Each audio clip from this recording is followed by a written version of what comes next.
సంవత్సరాల తరబడి ఎన్ని మందులు వాడినా మీ మోకాల నొప్పులు తగ్గట్లేదా? ప్రాణ పెయిన్ క్లినిక్ లో అత్యాధునిక చికిత్స.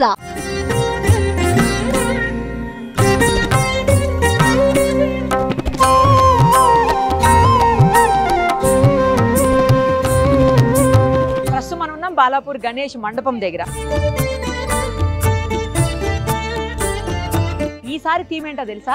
అయోధ్య రామాలయం, రామ మందిరం ఎలా ఉంటుందో సేమ్ అలాంటి కాన్సెప్ట్ తీసుకున్నారు.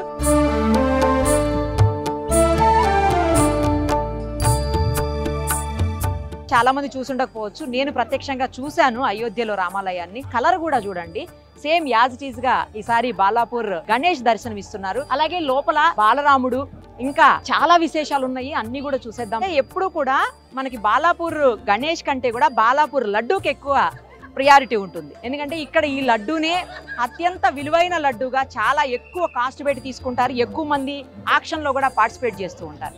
బట్ ఈసారి లడ్డూ కంటే కూడా కాన్సెప్ట్ బాగుందేమో అనిపించేలాగా ఏర్పాటు చేశారు ఈ ఎవరైతే ఉత్సవ కమిటీ ఉన్నారో వాళ్ళు. ఒకసారి లోపలికి వెళ్ళి అన్ని విశేషాలు చూసేద్దాం రండి.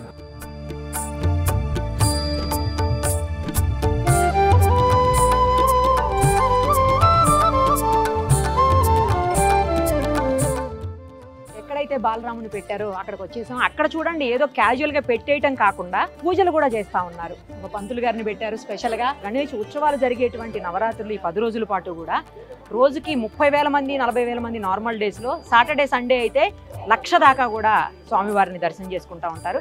మొత్తంగా ఈ 10-11 రోజులు చూసుకుంటే 5 లక్షల నుంచి 10 లక్షల మంది భక్తులు స్వామివారిని దర్శనం చేసుకుంటూ ఉంటారు. బాలరాముడిని ముందుగా ఇక్కడ దర్శనం చేసుకొని లోపలికి వెళ్ళొచ్చు.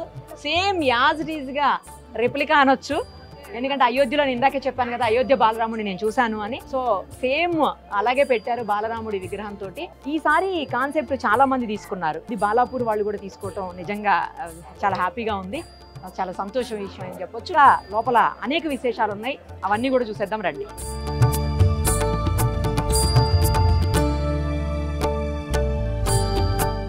బాలాపూర్ గణేష్ ఉత్సవ కమిటీ నిరంజన్ రెడ్డి గారు ప్రస్తుతం మనతో పాటు ఉన్నారు. ఒకసారి ఆయనతో మాట్లాడదాం. నమస్తే అండి నిరంజన్ గారు. ఇయర్ ఎంత పెద్ద గణేష్ను పెట్టారు, అలాగే ఇయర్ స్పెషాలిటీస్ ఏంటి? బయట చూస్తుంటే చాలా బాగుంది, అసలు అచ్చుగుద్దినట్టు. ఎందుకంటే నేను అయోధ్య వెళ్ళొచ్చాను, రాముల వారి మందిరం అంతా నేను స్వయంగా చూసొచ్చాను. సో సేమ్ అలాంటి ఫీలింగ్ కలుగుతోంది ఇక్కడ చూస్తూ ఉంటే. ఎందుకు ఇలాంటి థీమ్ తీసుకున్నారు ఈసారి? అంటే ఇక్కడ మనకు ఎవ్రీ ఇయర్ వచ్చే భక్తుల సంఖ్య కూడా పెరుగుతూ వస్తుంది. భక్తులను దృష్టిలో పెట్టుకొని ప్రతి సంవత్సరం కొత్తగా కనబడాలనే ఉద్దేశంతో వినాయకులే కానీ, అదేవిధంగా సెట్టింగ్లో కానీ ప్రతి సంవత్సరం ఇక్కడ సెట్టింగ్లో ఒక ఆలయ నమూనాను తీసుకొని వేయడం జరుగుతుందండి.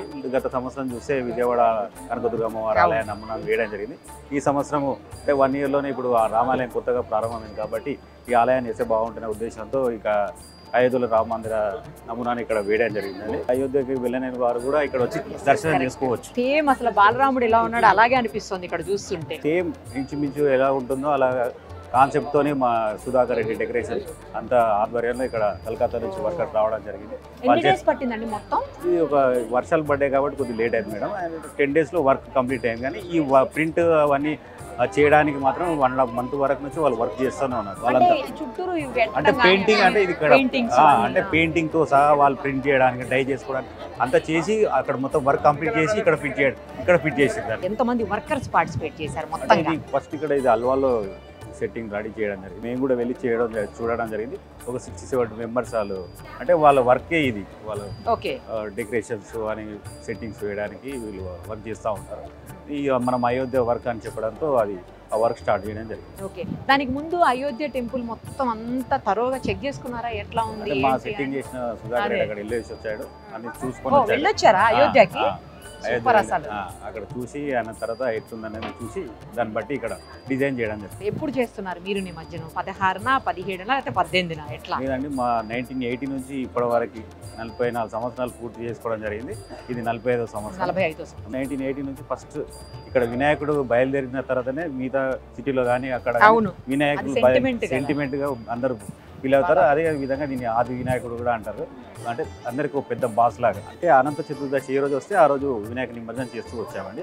ఈ సంవత్సరం 17 మంగళవారం అవుతుంది కాబట్టి 17th రోజు ఆ రోజు కొంతమంది ఏమంటున్నారంటే మంగళవారం కొంచెం సెంటిమెంట్, మంగళవారం ఇట్లా చేస్తారు అట్లా కొంతమంది మాట్లాడుతున్నారు. భాగ్యనగర్ కమిటీ కూడా నిర్ణయించింది 17కి అనంత చతుర్దశి ఏ రోజు వస్తే ఆ రోజు చేయడానికి కమిటీ నిర్ణయించడం జరిగింది. అదేవిధంగా మేము కూడా ఆ రోజు చేయాలి. ఇక్కడ లడ్డు కూడా చాలా స్పెషల్ కదా, బాలాపూర్ లడ్డు కూడా అసలు హైయెస్ట్ కాస్ట్ పోతా ఉంటుంది.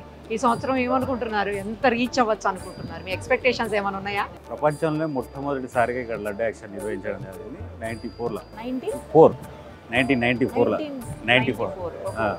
30 ఇయర్స్ పూర్తి చేసుకోవడం జరిగింది. 31 ఇయర్స్ అది. ఫస్ట్ 450 రూపాయలకి కొలన్ మోహన్ రెడ్డి దక్కించుకోవడం. గత సంవత్సరం చూస్తే దాసరి దయానంద్ రెడ్డి 27 లక్షలకు దక్కించుకోవడం. అంటే ఇప్పటివరకు పెరుగుతూ వచ్చింది కానీ తగ్గిన చరిత్ర లేదండి. ఎన్ని వ్యాపార రంగంలో కానీ, సాఫ్ట్వేర్ కానీ, రియల్ ఎస్టేట్ రంగంలో కానీ, ఎన్ని ఉడుకుదుడుకులు అయినా సరే కానీ పెరుగుతూ వచ్చింది కానీ తగ్గింది అయితే లేదు. ఫస్ట్ ఇది వ్యవసాయదారులు కొనేవారు, ఆయన తర్వాత రియల్ ఎస్టేట్ వ్యాపారం, ఆయన తర్వాత రాజకీయ నాయకులు, ఆయన తర్వాత వివిధ రంగాల్లో ఉన్న వాళ్ళు అందరూ కొనడానికి చాలా మంది ముందుకు రావడం. అంటే కొన్నవారికి ఎవరు చేసిన బిజినెస్లో వాళ్ళు డెవలప్మెంట్స్ ఉన్నాయి కాబట్టి కొనడానికి చాలా మంది ముందుకు రావడం జరుగుతుంది. ఈ వచ్చిన అమౌంట్ కూడా మేము ఇప్పటివరకు 158 లక్షలు ఖర్చు చేయడం జరిగింది. మేము ఆలయాలు నిర్మించడం జరిగింది. హనుమాన్ టెంపుల్ కానీ, లక్ష్మీ గణపతి టెంపులే కానీ, పోషమ్మ గుడే కానీ, మాంకాలమ్మ టెంపుల్ కానీ అవి కమిటీ త్రూ మేము నిర్మించడం జరిగింది. అదేవిధంగా కొన్ని ఆలయాలకు మా డెవలప్మెంట్ ఖర్చు ఇవ్వడం జరిగిందండి. ఈ సంవత్సరం అయ్యప్ప స్వామి సన్నిధానానికి 6 లక్షలు ఇవ్వడం జరిగింది. అదేవిధంగా ఒక మంకాలమ్మ టెంపుల్ కూడా 3 లక్షలు ఇవ్వడం జరిగింది. ఇప్పటివరకు 155 లక్షలు ఇవ్వడం జరిగింది కమిటీ త్రూ. ఇయర్ ఏం ఎక్స్పెక్ట్ చేస్తున్నారు? అందరూ 30 క్రాస్ చేస్తుందని అంటా ఉన్నారు. ఎవ్రీ ఇయర్ 2-3 lakhs 4 lakhs ఓసారి కాంపిటీషన్ వేసుకుంటే 5 lakhs వరకు కూడా వెళ్ళింది. ఈసారి కూడా 2-3 lakhs వరకు పెరుగుతుందని మేము అనుకుంటాం. అంటే లాస్ట్ ఇయర్ వరకు ఏంటంటే ఊళ్ళో ఉన్న వాళ్ళు అయితే లడ్డు కొంటే నెక్స్ట్ ఇయర్ ఇచ్చేవారు. ఈ ఇయర్ రూల్స్ చేంజ్ చేసాం. అంటే ఎవరు లడ్డులో కొనాలనుకున్న వారైతే కంపల్సరీ ఒక రోజు ముందు కంపల్సరీ 27 lakhs అంటే గత సంవత్సరం వెళ్ళిన డిపాజిట్ మాకు కంపల్సరీ పే చేయాలి. అదేంటంటే లాస్ట్ ఇయర్ వరకు ఏంటంటే మా విలేజ్ వరకు ఎక్స్క్యూజ్ ఉంది, వాళ్ళకి మినహాయింపు ఇచ్చి మిగతా వాళ్ళకి తీసుకునేవాళ్ళు. ఈసారి విలేజ్ వాళ్ళు కూడా కంపల్సరీ 27 lakhs కట్టాల్సింది. అంటే లాస్ట్ ఇయర్ ఎంత పోయిందో అంత పేమెంట్ చేసి యాక్షన్ లోకి రావాలి. ఈ సంవత్సరం చేంజ్ చేయడం కొత్త రూల్ పెట్టేశారు. అంటే మిగతా పేమెంట్ కూడా అప్పటికప్పుడే చేయాల్సి ఉంటుంది. అంటే 1-2 days లో వాళ్ళు ఇదే ఇయర్ చేసేయాలి. ఎవరి ఇయర్ లాగా నెక్స్ట్ ఇయర్ కాదు. ఈసారి ఒకసారి కాన్సెప్ట్ చూడండి, థీమ్ కూడా ఎంత బాగా పెట్టారంటే క్షీరసాగర మదనం కాన్సెప్ట్ తోటి వచ్చింది.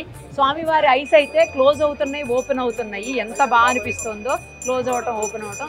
తర్వాత పైన శివయ్య ఇలా చూడండి రౌండ్ రౌండ్ ఇలా తిరుగుతుంది. అంటే క్షీరసాగర మదనంలో తిరుగుతున్నట్టు అనమాట. నిరంజన్ గారు చాలా వెరైటీ కాన్సెప్ట్ పెట్టారండి ఈసారి. ఎవ్రీ ఇయర్ ఇక్కడ బాలాపూర్లో వినాయకులు కూడా ప్రత్యేకతగా రెడీ చేస్తున్నామండి. ఈ సంవత్సరం వినాయకుల్లో ప్రత్యేకత ఏంటంటే వినాయకుని తలపు మీద క్షీరసాగర మదనం, అంటే దేవతలు రాక్షసులు మందర పర్వతాన్ని చిలకడం వల్ల అమృతం వస్తుంది. ఫస్ట్ అది విషం వస్తుంది, ఆయన తర్వాత ఆవు, ఆయన తర్వాత గుర్రం, ఆయన తర్వాత ఏనుగు, లక్ష్మీదేవి, చంద్రమ, లాస్ట్కి అమృతం వస్తుంది. అదేవిధంగా ఈ కాన్సెప్ట్ లో ఈ సంవత్సరం భక్తులకి దర్శనం ఇస్తున్నారు. చాలా బాగుంది. ఐస్ కూడా ఓపెన్ అవుతున్నాయి, క్లోజ్ అవుతున్నాయి. రియల్ గా దేవుడు ఓపెన్ చేస్తున్నట్టు అనిపిస్తుంది. అంటే ఇందులో ఇప్పుడు ఈసారి ఏంటంటే మందర పర్వతం మూవింగ్, అదేవిధంగా వినాయకుని యొక్క కళ్ళు కూడా మూవింగ్ ఉండడం ఈ సంవత్సరం ప్రత్యేకత అండి కదా. ఇంతకు ముందు ఎప్పుడు ఇలా చేయలే. అంటే లాస్ట్ ఇయర్ కళ్ళు, చెవులు ఉండే, లాస్ట్ ఇయర్ పాము కూడా మూవింగ్ ఉండే. ఎవ్రీ ఇయర్ ఒక టీమ్ లో వస్తుంది. కానీ చాలా బాగుందండి, నిజంగా దేవుడు ఓపెన్ చేసి చూస్తున్నట్టు అనిపిస్తుంది భక్తులని. రియల్లీ సూపర్ అండి, చాలా బాగుంది ఈసారి విగ్రహం అయితే. చాలా అంటే అసలు ఇట్లా ఏమంటారు, కళ ఉట్టిపడుతుంది విగ్రహంలో. చాలా బాగుందండి. Thank you so much. చూసారు కదా, కొన్ని వేల మంది ఉదయం నుంచి సాయంత్రం వరకు మన బాలాపూర్ గణేష్ని దర్శించుకుంటూ ఉన్నారు. చిన్నపిల్లలు, పెద్దవాళ్ళు, ఆడవాళ్ళు, మగవాళ్ళు అనే తేడా లేకుండా కొన్ని వేల మంది రోజు వస్తూ ఉన్నారు. ఉదయం నుంచి కూడా నైట్ 11-12 వరకు కూడా ఇదే పరిస్థితి ఉంటుంది ఇక్కడ. ఏది ఏమైనా ఒక్కసారి అయితే ఖచ్చితంగా గణేష్ని చూసి తీరాల్సిందే. అంత బాగుంది విగ్రహం. మనం ఒక్కసారి చూస్తే అలా మెస్మరైజ్ అయిపోయి ఉండిపోతామేమో అక్కడే అనిపిస్తుంది. డెఫినెట్గా ఖాళీ చూసుకొని ఒక్కసారి అయితే విజిట్ చేయండి. సుమన్ టీవీలో మీ పర్సనల్ అండ్ బిజినెస్ ప్రమోషన్స్ కోసం కింది నెంబర్కి కాంటాక్ట్ చేయండి.